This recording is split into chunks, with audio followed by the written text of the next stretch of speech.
Welcome to the Happy, Healthy, and Rich podcast, formerly The Suzanne Show.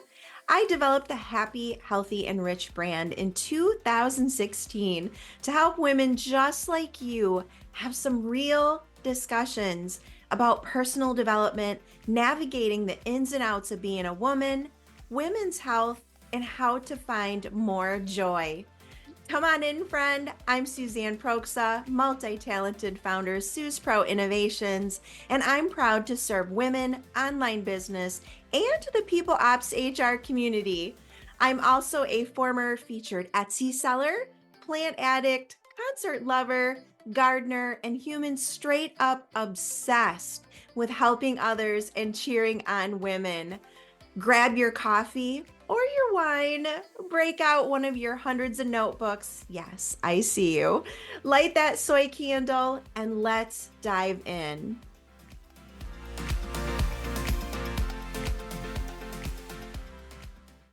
This one is for all the mamas out there. We are going to be talking about practical steps to have it all as a business mom with Alyssa Wolff. After having 5 kids in 10 years, Alyssa went looking for her next challenge and found online business. Wanting to simplify life for moms everywhere, she is now an online business productivity coach for other work from home moms who want to achieve 6-figure incomes in part time hours. She helps them love their mom life again, think less time spent on housework and business to dos, more time being present with their kids while making time for them to recharge, confident that they've handled everything in their business needs. Welcome to the show, Alyssa. I am very excited to have you here to talk about this topic. I know this one is going to be a very popular episode, so I can't wait to dive in. Thank you, Suzanne. I'm so excited to be here with you. We are going to just dive right into the good stuff today. So, my first question is, what's the key to handling it all as an ambitious woman who still wants to make great memories with her kids? For me, the first key that I lean on is scheduling. You might have heard of this more as time blocking, but make sure that everything you want to get to in your life, whether it's the business, the kids, the self care, the workout, all has a spot on your calendar, all has a spot in your planner. And you have enough time to transition between, since, of course, you can't go 100 miles an hour from business and then switch straight to parenting. That doesn't work. So, if you can make everything fit nicely in your day, you know that you are having it all as a mom, woman, and CEO. Thank you so much. So, let's dive into your experience. How do you balance running a thriving business and being a present mom for your kids? Well, as I mentioned, I like to lean on the time blocking. So before my kids get up, I get 2 hours to spend on work. And then when they do come out, since they're all a little bit older and they can kind of help themselves to breakfast food, I get to spend another hour doing wrap up tasks, feeling like I've hit my most important to dos for the day. And then I can head over to the homeschooling side because I have 5 kids and they're all homeschooled. So I'm kind of handling homeschooling and house chores and overseeing people getting their stuff done. And then I can put myself together for the day, have a cup of tea, have breakfast, all that kind of stuff.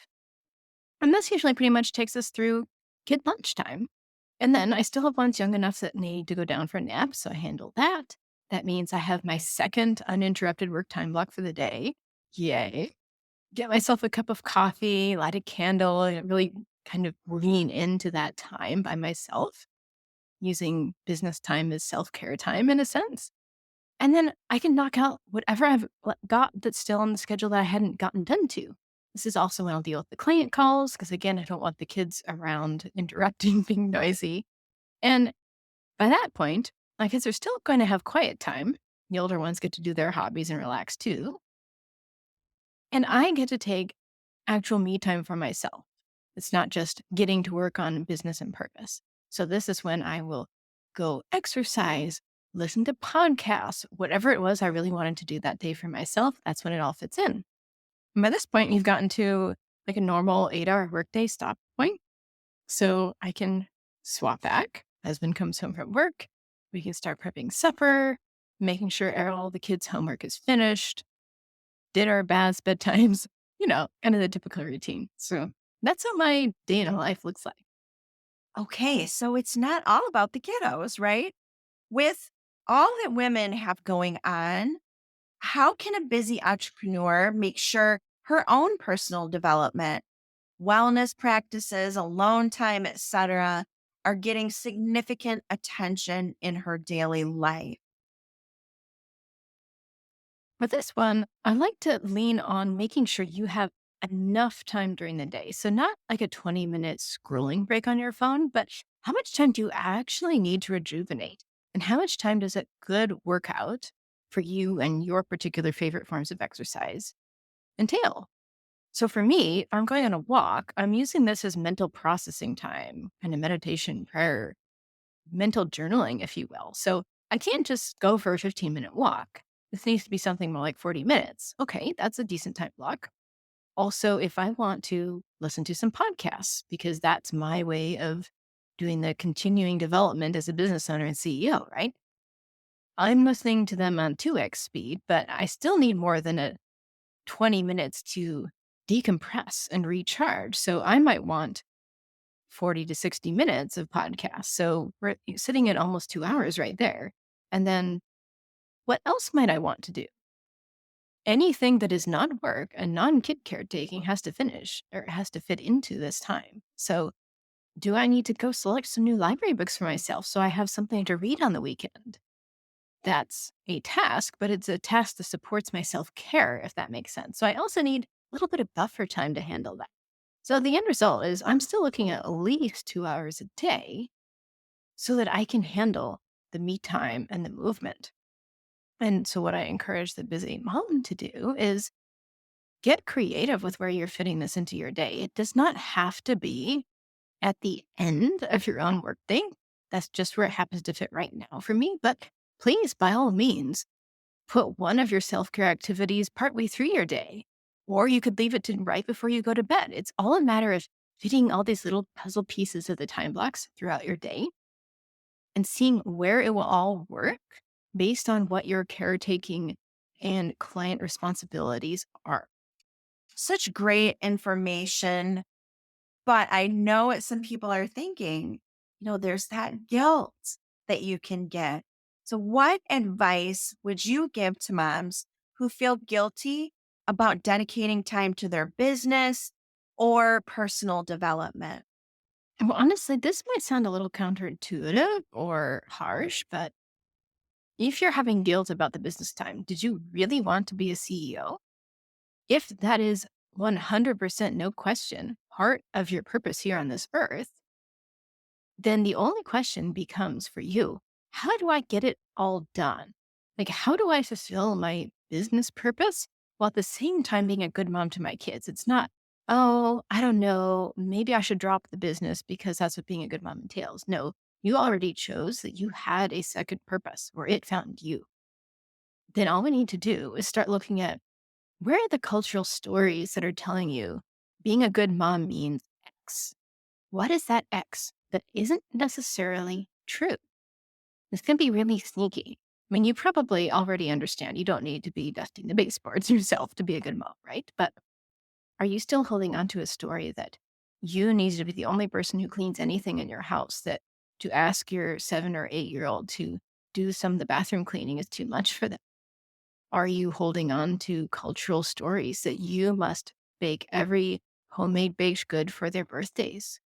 Are you holding on to stories in your head saying that if you ever, and I mean ever, have to skip one game or one piano recital, or cannot be the person driving them to their gymnastics lesson, that that means you're a bad mom? When in reality, you're just part of a team balancing who's taking them to what.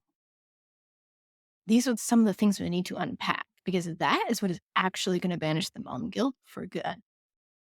I'm curious to hear about what boundaries or routines that you have set to help keep work and family life from blending together too much.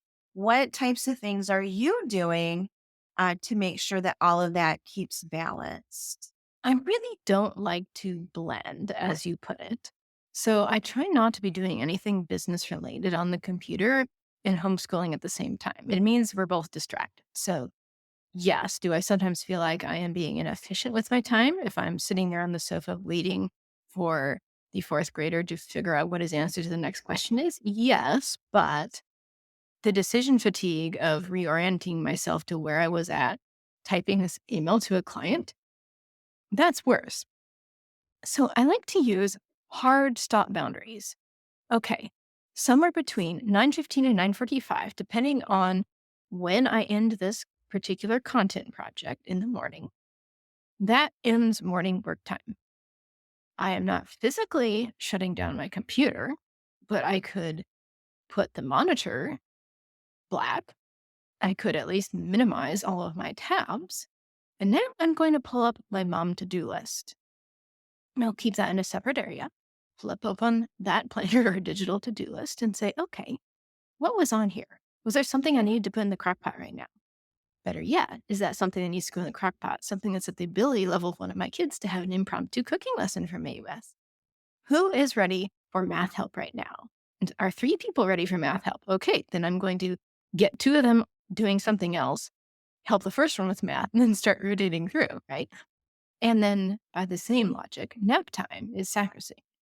Mommy is working. Mommy is not helping you with schoolwork, and she's most certainly not cooking or cleaning. Those are outside work hour activities. So if that gives you an idea, I just try really, really hard to stick to, was this the fam- family and mom hat, or is this the CEO hat time?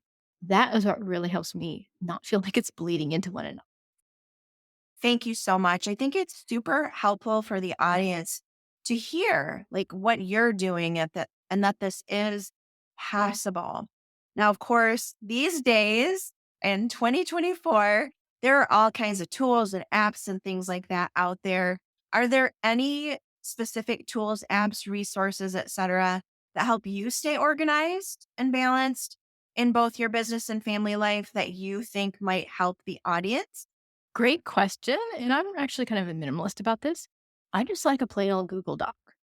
This lets me delete all the stuff I've done, all the previous day's activities, and only look at what is going on today or this week.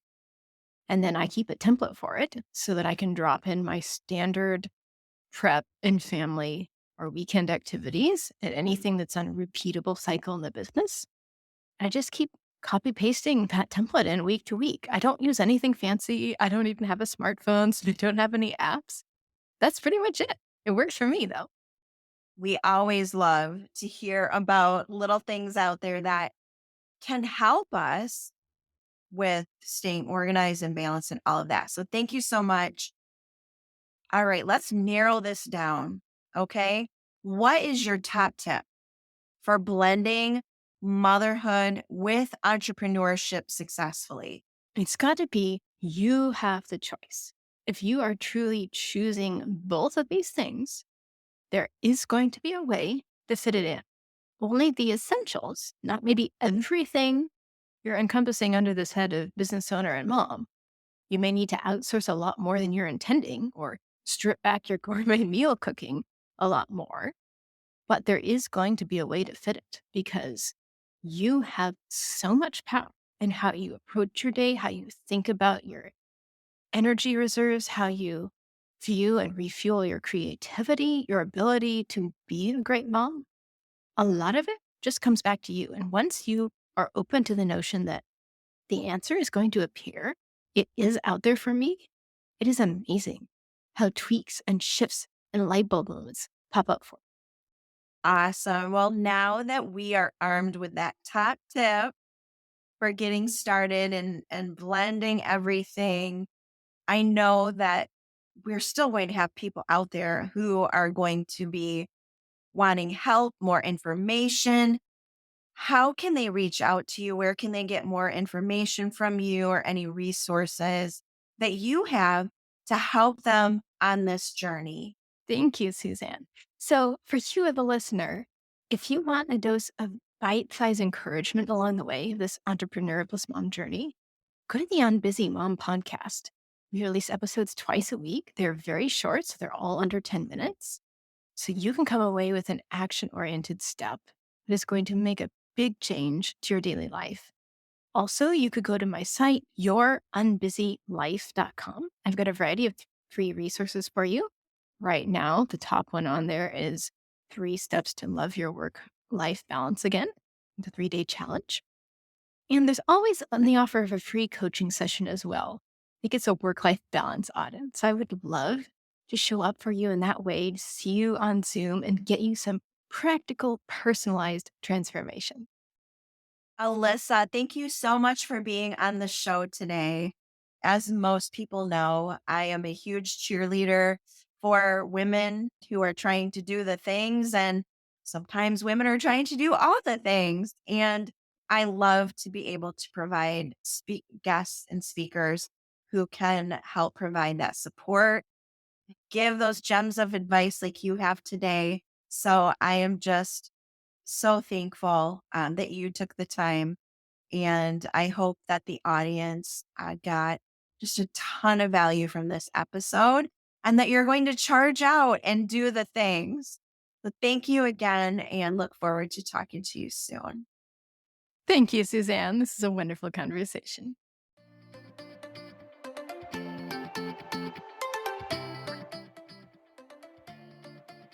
I am so glad you joined me for another episode of Happy, Healthy, and Rich. If you loved the episode, do me a favor and help with a rating and a tip. Looking for more info on the podcast, my women's membership, or how to work together? Head to my website at suzanneproxa.com or my easier URL at suzpro.co/podcasts. See you on the next episode.